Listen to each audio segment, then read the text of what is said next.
Hey folks, Mike Badzine here.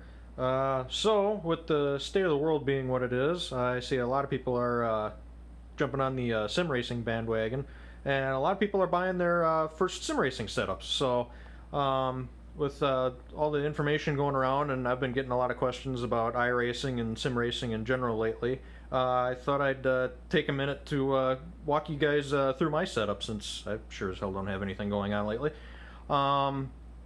I guess best place to start would be with the PC itself. This was built for me by a good friend of mine, Mike Cooley at Cream City Consulting. If you live anywhere down in southeast Wisconsin, maybe even North Illinois, if you're really nice to him, he can get you hooked up with this. He's done it once for me already, yeah, we built this PC in 2013, and honestly, I haven't really had to do much to it. At the time, I basically told him build me like a future-proof PC. You know, I'm not a hardware guy, so I don't do all the overclocking and liquid cooling and stuff like that. I said just build a big, dumb, powerful PC that'll last me a while, and it has. I've had to put a video card in it. We've upgraded the hard drive on it, and I've doubled the RAM. But honestly, that's really been it. It still runs racing just fine to this day. I'm probably going to get plenty more years out of this thing before I even think about having to replace it. So, yeah, iRacing's never really been real bad when it comes to system requirements. And yeah, this thing is more than capable enough to do what it needs to. As long as we're here, headsets. This is the headset that I usually use. It's SteelSeries Arctis 3. And it is a headset. It does have it's got this little retractable, flexible microphone on it, which is really nice. The other thing that's nice about it is that the mute button, there's a button right back here. The mute button pops in and out. A lot of headsets, my dad has a headset where it's just got like a tactile micro switch button on the side. And he always bumps it whenever he takes it on and off, and he ends up muting himself and never realizes it. So yeah, having something I can just grab the cup and feel around to tell if it's muted or not. Yeah, it's real handy. But it's a nice headset. I think I paid like $60 for it.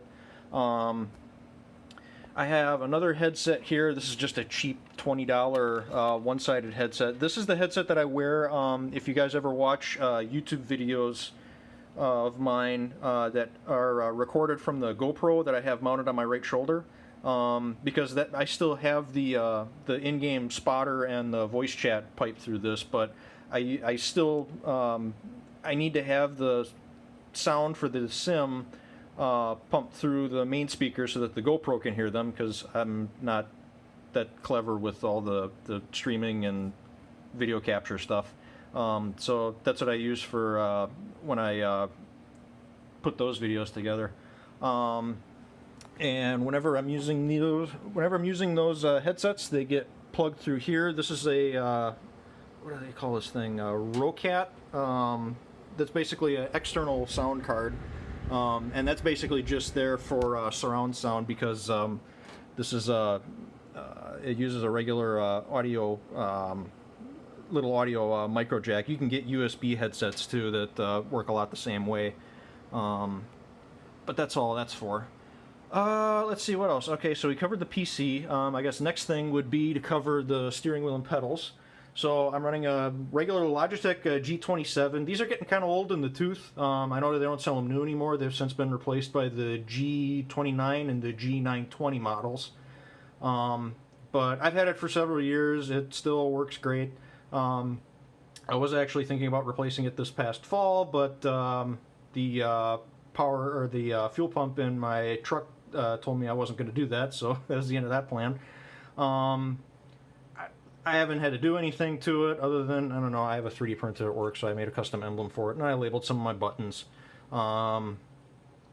So yeah, the steering wheel, it's a good starter sim racing wheel. It's not the cheapest wheel you can buy, but it is pretty down there on the budget scale, and I'll bet you can get these things used for pretty low cost nowadays. The pedal set. Pedal set is what came with the G27 with stainless steel pedals. Now, on these, I have done some modifications to these. These are really easy to work on. You pull the plastic part apart, and each pedal is on its own mount. You can do whatever you want with it. These pedals have been equipped with Nixum, what's called a Nixum brake pedal mod, which basically replaces the spring in the brake pedal with a two-stage progressive spring and a rubber bumper to make it feel like you're pushing on a master cylinder. It's not perfect, but it's better than just a plain dumb spring. And then the clutch and the throttle pedals have stiffer springs in them as well, just to kind of match. Moving over here, I've got a little arm on my desk here that I got my G27 shifter mounted to. Again, it's what the wheel came with.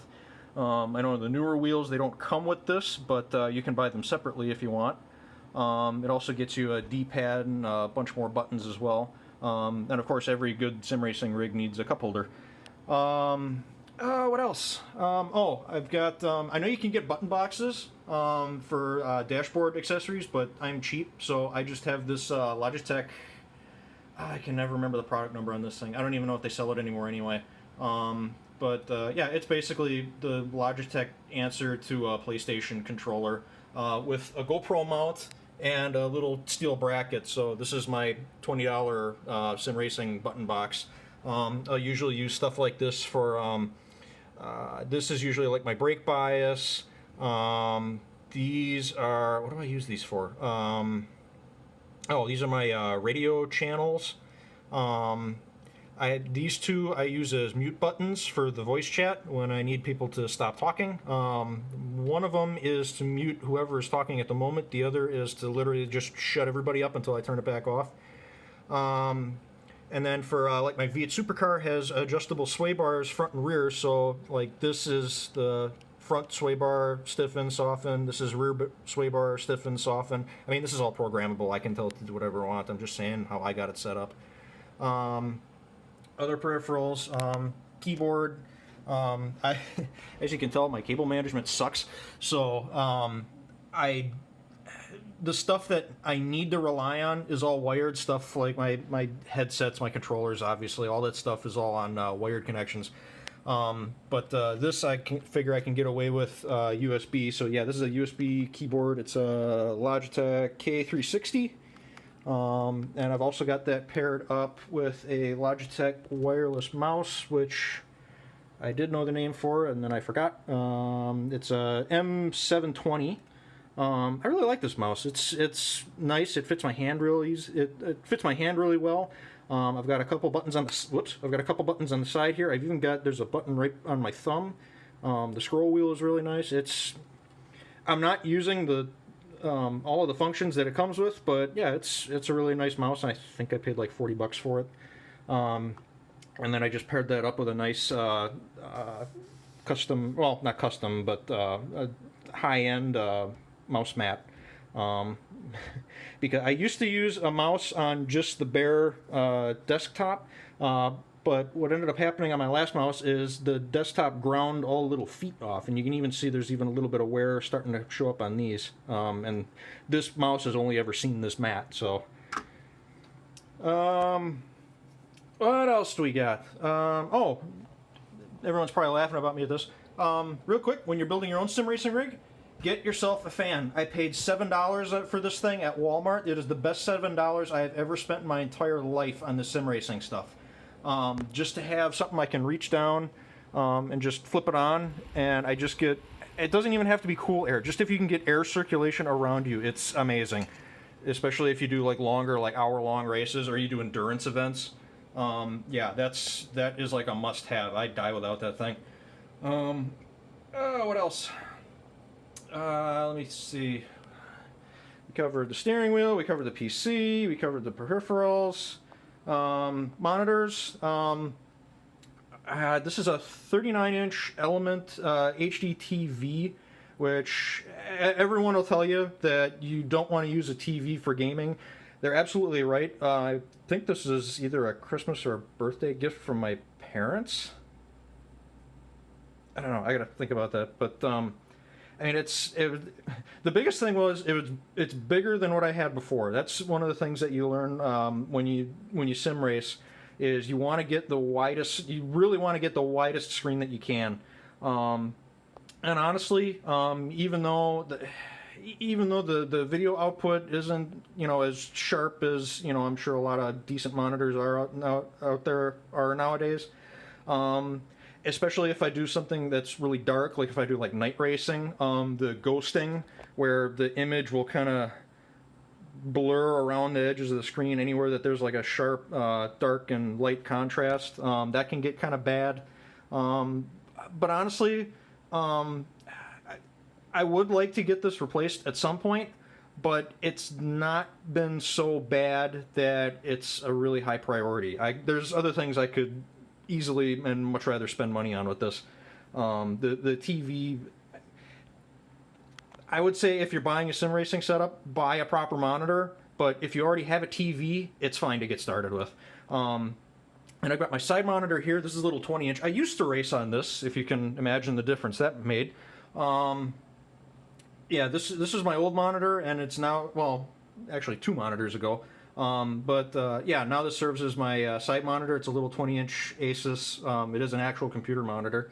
And this is what I actually use as my Windows desktop. You can see I've got my toolbar down there and my start menu.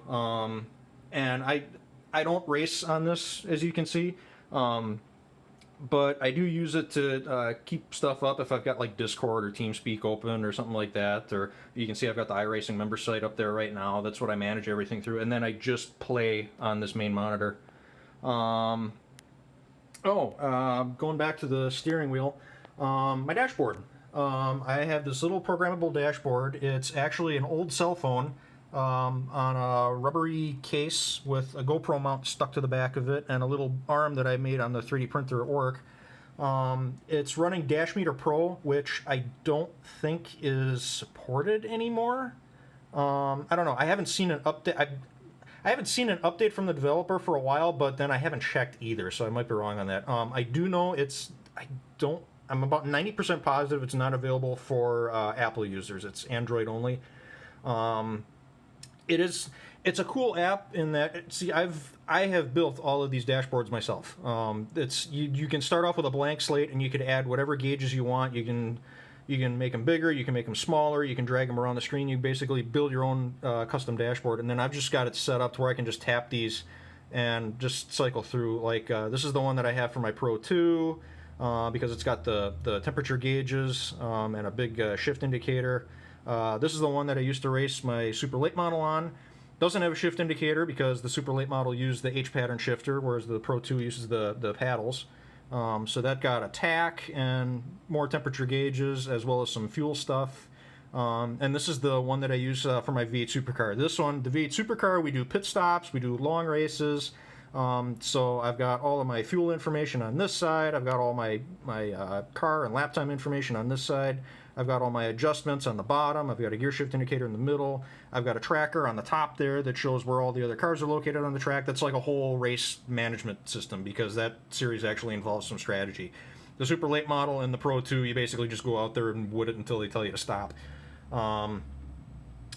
So yeah, and I know Dash Meter Pro is not the only app out there for this. I know there's other dashboard apps. I just haven't looked into them because I have this and it works for me. But yeah, if you go looking around, you can find stuff like that all over, I'm sure. Next thing, now we're getting into the real ancillary stuff. Gloves. I wear gloves. These are Ironclad Mach 5s. They're fingerless gloves. All 4 fingers and the thumb. I got these on a deal.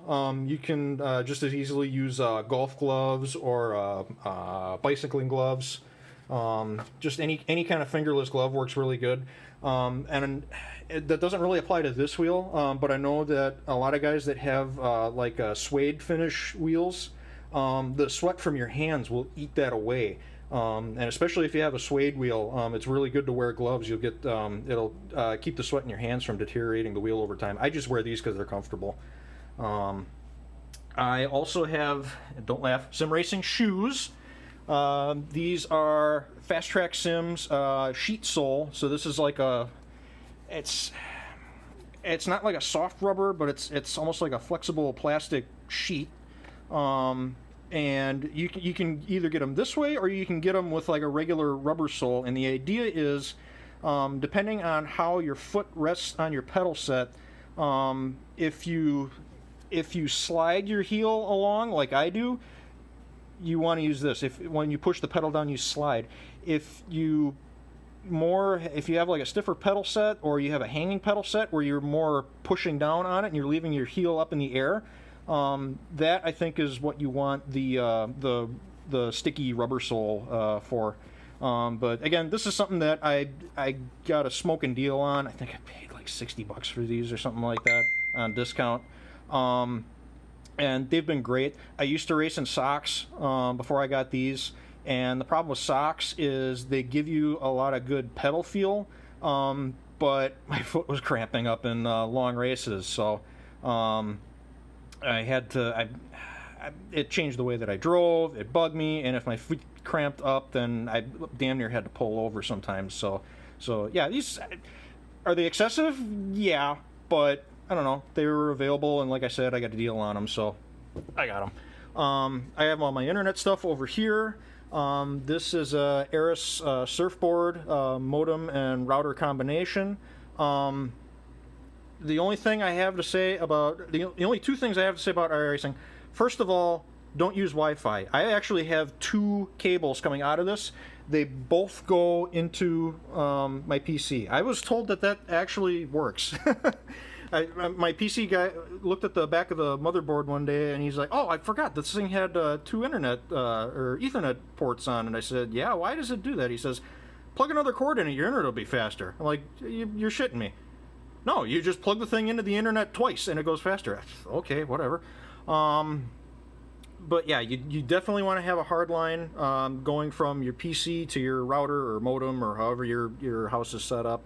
Don't use Wi-Fi, because the problem with Wi-Fi is that it's really good in the direction going from the internet to your PC. From your PC to the internet, the connection is really spotty, and more important for iRacing over internet speed is internet quality and stability. And wireless connections don't really work for that. Even if your house is wired, if you use a satellite ISP, that could very easily become a problem. You want wires going all the way from you all the way to the iRacing server farms in Boston and Sydney and wherever they have farms located. It's better for you, and it's better for your racers, because otherwise you start blinking out on track, and it gets really hard to race against people that way if their car keeps blinking in and out of existence. Second thing is, this is an Aris model. The only reason I bought this is because it's not a Netgear. And this is another thing. It goes back. I've heard of people racing on Wi-Fi and they get away with it. And if you can make it work, that's fine. But 90% of the time, when people report having connection issues on iRacing, first thing everybody asks is, "Are you on Wi-Fi?" If they say yes, they hardwire it and their problem's gone. It just is. The next question that people usually ask is if you're on a Netgear router, because Netgears they're very popular. You see them in electronic stores all over the place. They're almost impossible to get away from. But I'm not a networking guy, so I might be wrong on this, but my understanding of Netgear routers is they have some kind of weird priority system involved in them, and they see iRacing the same way they'd see like Netflix or YouTube or something like that. But because they don't understand it, because iRacing isn't as ubiquitous as Netflix or YouTube or anything like that, it gets put at the bottom of the list. And so basically any other traffic that you see on your home network will run over iRacing and you'll get disconnected. I know there's ways to fix that, but honestly, it just sounds like a lot of crap to avoid if you just get something that isn't Netgear. Okay, what else? If anyone's ever seen my Mudrunner Let's Plays that I have on YouTube, I've got a GoPro mount up here that looks back at me in my seat. That's where you guys are positioned, and I've got a USB cable that comes down to the side that attaches to a power bank. My seat. This is graciously donated by Mr. Bill Tandetsky of Diamond Racing Wheels.